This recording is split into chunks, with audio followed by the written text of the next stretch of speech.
Okay, so in continuation with our matrix solver, we will go into conjugate gradient method. Okay, conjugate gradient method is a type of iterative solver, and it is the most optimized iterative solver in the way that you can reach the convergence in a very least number of iterations. Okay, so that is also matters. Why? Because say you just conceptualize our petroleum reservoir system. We we have it is a very complex. It will lead us to a very complicated, complex equations that is governing means very complex physics and highly dynamic physics. Okay, mostly we will end up in a nonlinear equations, and it will lead us to a sparse system of matrix.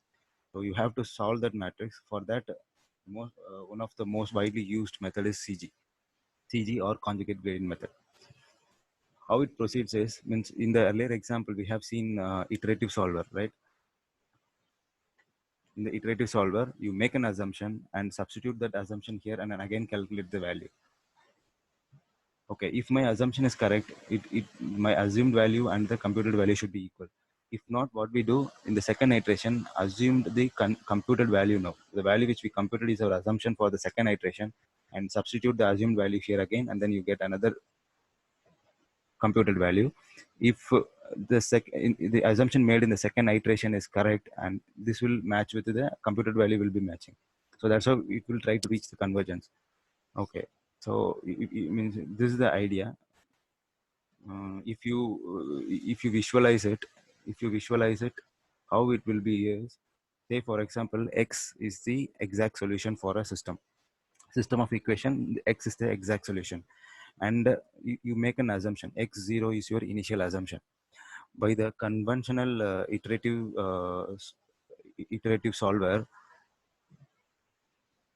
this x1 x0 initial assumption will lead you somewhere here.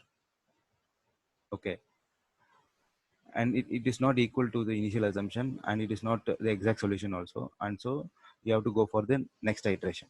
In the next iteration, make this as the assumption and compute the new value like this. Okay, and in the third iteration it will lead you here, 1 2 3, yeah, fourth iteration it will lead you here, fifth iteration it will lead you here, sixth iteration, and like this it will lead you in this way, in this way, and finally you will reach this value. Okay, so in the final iteration my assumption is x, and I will compute again x. Okay, so my assumption is correct, and so I am getting the computed value as the same value. Okay, so the difference, if you apply the convergence principle there, the tolerance limit has reached. Okay, so the system has converged, and you have got the exact solution for the system of equation. So this is how it happens in case of a usual conventional the iterative solution which we discussed in the, like, so the search direction is like this, right? You are trying to reach the convergence here after how many number of iterations? 1 2 3 4 5 6 7 8 9 10 11. After 11 iterations you are reaching the exact solution. Okay, so do we have to make so many steps to reach the iteration? Because it is computationally expensive. Why? Because, say for example, you are solving for a petroleum system of equation. Okay, you have 1 lakh nodes. Say for example you have 1 lakh cross 1 lakh matrix you are ended up in. Okay, so for every time step, and every time you have to simulate it for say for example 1,000 or 20,000 time steps. Okay, 20,000 time steps we have to simulate. Say for example you are running the simulation for 10 years, and for every year every day you are um, calculating. Delta t is 1 year. Okay, 1 day. For every day for a year you will have 365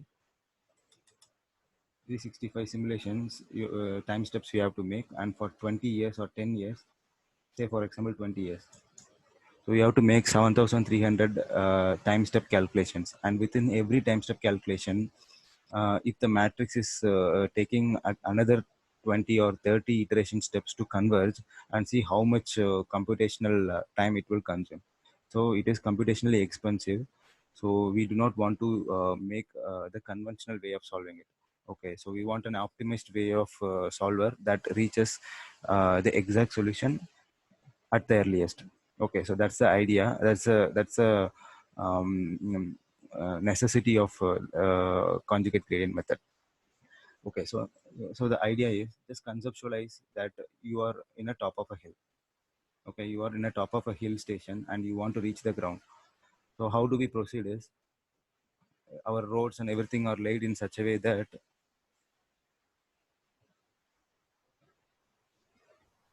you will along the hill you will just travel so that the gradient is maintained, and then finally you will reach the ground station, right?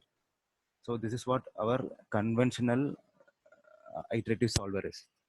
It is safe, but still how much time it is consuming. Okay, you can conceptualize with if you are traveling from a hill station to a ground uh, nearest plane. So we will take a means the gradient, the slope of the route which we are following is very minimal so that it is safe. Okay, but just think a river, or if you drop a ball, or if you drop a water droplet, or if there is a river in the same hill, will it follow the way which we travel by road? It will directly reach, it will take the steepest descent, it will take the steepest descent and it will reach the ground, isn't it? So that is the philosophy of this is what conjugate gradient is, and this is what our conventional iteration method is. Okay, so you can conceptualize with this philosophy, but how do we proceed it mathematically? How do we proceed it mathematically is what conjugate gradient method is. Okay, um, I have here with means there is a example problem for conjugate gradient. If you are interested in conjugate gradient solver, you can go through, you can try to solve, you can try to follow this step, and then you can go into reach the exact solution. Okay, but if you want to understand the exact physics behind the conjugate gradient method, then you can either come to me, means once when the college is resuming, you can meet me at my cabin. I can explain, or there are several video lectures for conjugate gradient method available. Okay, so anyway, this will not be there in your exams. It will not, this question will not be asked, but this conjugate means I'm talking only about the conjugate gradient method. This conjugate gradient method is for your understanding only. Means if you are going further for any research activity, or if you are uh, if you want to go much into reservoir simulation, if you want to choose a career in reservoir simulation, then you should be knowing this. You should know what conjugate gradient method is.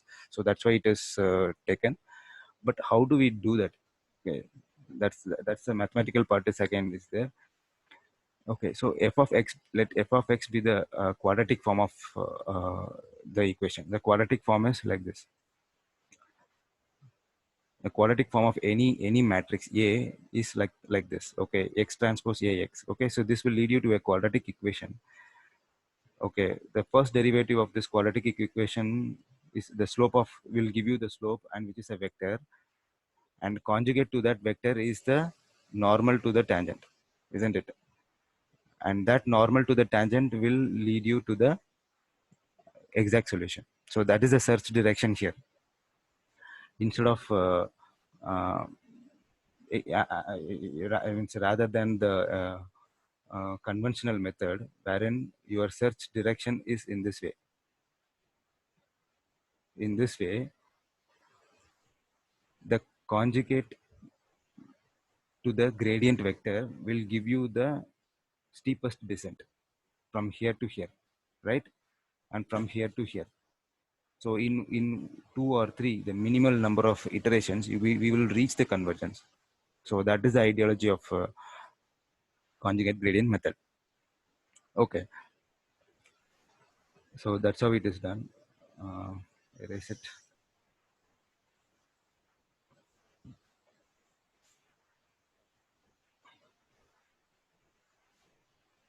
And for that function, there is a residue, and that residue has to be corrected. So there are some steps followed here. So you can go through this method. So there is a vector, and this is my initial assumption.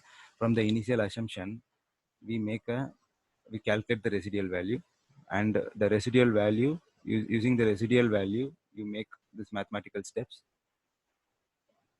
and then correct the x value. After the first iteration, this is the value of x. So these steps, if you follow, then you will reach the exact solution within 5 iterations. Okay, but if you want to do the same in your you can, if you are interested more, you can follow the iteration solver which we discussed here, and just see how many number of iteration it is taking, and this solution is already solved. Okay, this problem is already solved. It has taken 5 iterations. You can compare the number of iterations taken by that method and the conjugate gradient method, and you can see how effective this conjugate gradient method is. Okay, so this is for your knowledge purpose.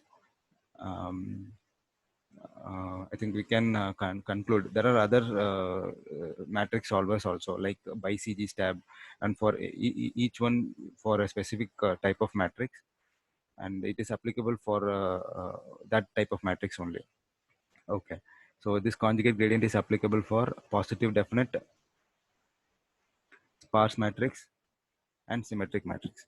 Okay, so I think we can conclude the matrix solver part here. So these materials will be shared to you, and you can go through the materials. And if you have any doubt in this, you can contact me. Okay. Okay. So we can stop the lecture here. See you.